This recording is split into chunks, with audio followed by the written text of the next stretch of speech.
Hey anime lovers, welcome to ROTK. Today we will be taking a look at the top 10 underrated romance anime to watch. If you enjoy this video, please be sure to like and subscribe down below, and without further ado, let's get right into the video. Number 10 is Kokoro Connect.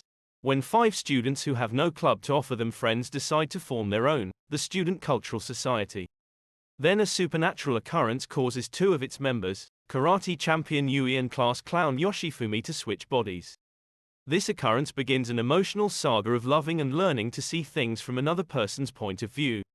While the setup may sound trite, Kokoro Connect works hard to dig into its character emotions and motivations, keeping things from feeling too predictable. Viewers won't find the strongest anime characters here, but they will find more than enough heartache. Number 9 is Sing, Yesterday, For Me. Ambitionless college graduate Rikuo and high school dropout Haru connect over their mutual disillusionment. Sing, Yesterday, For Me isn't a cold or grim story, but neither is it one that shies away from the hard parts of life. Its characters are adults, and they have adult problems, and there's something admirable in that. Many romance anime focus on young couples who have not yet had to face the difficulties of the adult world. Sing, Yesterday, For Me is as much a slice of life anime as a romantic one, and the way it interweaves its themes is part of the draw. Number 8 is Koreshi Kanojo Nojiju. Based on the Kare Kano manga, Koreshi Kanojo Nojiju is about the relationship that develops between 2 class reps, Yukino, the current star, and Soichiro, the transfer student who begins challenging Yukino for leadership. Though impeded by its limited budget, the series is still a sound portrayal of young love. Its main couple is strong in its own right, but the secondary characters and their relationships are strong enough to carry the show by themselves. Yukino's quirks in particular make her the standout character of this charming show. Koreshi Kanojo Nojiju is a fun, light look at both everyday school life and romance, balancing the two so that neither spoils the fun of the other. Number 7 is Snow White with the Red Hair. As its name suggests, Snow White with the Red Hair is an anime rooted in fairy tales and other classic stories. Despite trading on the tropes and imagery of these stories, however, it manages to create a unique identity of its own. Will young pharmacist Shirayuki find happiness after escaping one prince and meeting another? The plot isn't groundbreaking, but the series is bolstered by exceptional art, sound design, and characterization. It may be a new version of an old story, and therefore feel more than a little familiar to viewers, but Snow White with the Red Hair is well made and enjoyable. Number 6 is Natsuyuki Rendezvous. Flowers have long been a symbol of love, romance, and friendship, so the protagonist of a romance anime running a flower shop is the perfect fit. Roka Shimao owns such a shop, and when Yusuke falls in love with her, it seems their romance is destined to work out. Of course, there's the small matter of Roka's dead husband, who is now a ghost and intends to do everything in his power to disrupt their courtship. Natsuyuki Rendezvous suffers from messy plot development and an odd approach to its themes, but despite these problems, it remains a standout romance anime. Number 5 is Number 6. Some may argue that Number 6 is not a romance anime.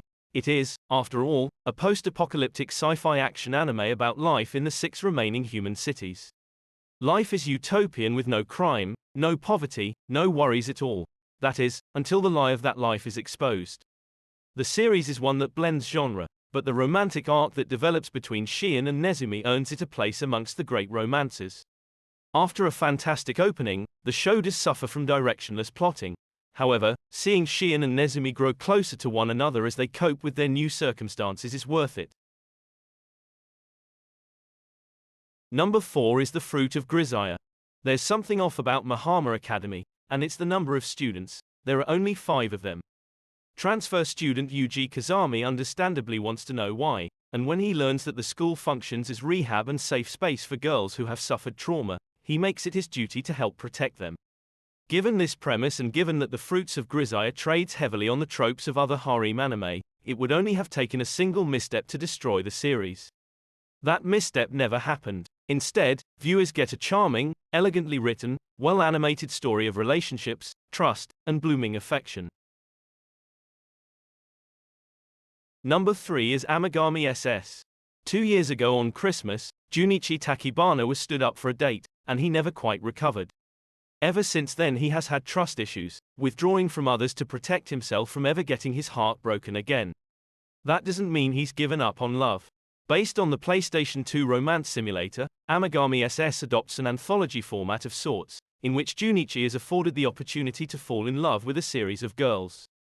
Considered as a whole, the multiple stories sometimes clash, but individually they're fun and satisfying.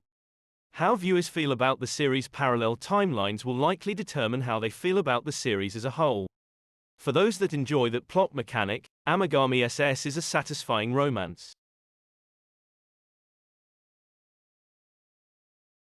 Number 2 is Sukiga Karei. The final year of junior high brings together track star Akane and aspiring novelist Kotaro. That is, it brings them together in the same class, but it will take more than convenient seating to get Akane and Kotaro to move beyond staring dreamily at one another. Sukiga Karei is beautiful, with fluid animation and expert shading that let it rival the best in the genre.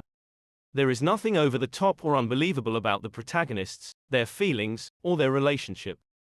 It's what normal people in love looks like, and there's something warm about that simplicity. It doesn't exploit or tease, it just coaxes viewers in. It might not have an upcoming sequel, but it should. Number 1 is Scums Wish. Scums Wish does not have the happiest title, and it isn't the happiest anime. Its protagonists, Hanabi and Muji, have both had their hearts broken by other people and turned to one another, hoping intimacy will dull the pain.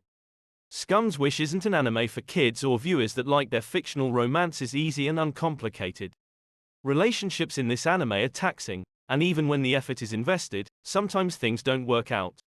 The series is divisive, difficult, and adult, but it's arguably for these exact reasons that it succeeds. Scums Wish retains and even celebrates the ambiguity that most anime expel from their romances, and that alone warrants praise. And that's it for my top 10 underrated romance anime to watch. Please make sure to like, comment and subscribe to my channel. Thank you for watching.